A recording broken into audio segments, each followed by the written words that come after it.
কি বলেন, সমাজে আসে না এরকম? নামাজ পড়ে না, যদি বলে এই নামাজ পড়ো না, কয় নামাজ পড়ো না কেন?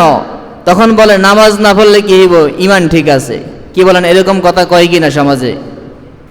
আবার অনেকে বলে নামাজ না পড়লে কি হবে, তোমার চেয়ে আমি ভালো। কি বলেন, এরকম কথা বলে কি না?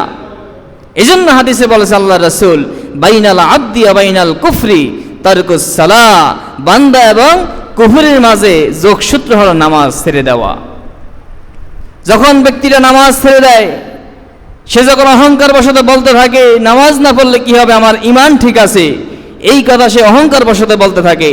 এই কথা বলতে বলতে এক পর্যায়ে সে নামাজটাকে হেয় প্রতিপন্ন করে ফেলে, যার কারণে আল্লাহ রাব্বুল আলামিন ওই ব্যক্তির ইমানটাকে উঠিয়ে নিয়ে ওই ব্যক্তিকে কুফরের মধ্যে নিমজ্জিত করেন।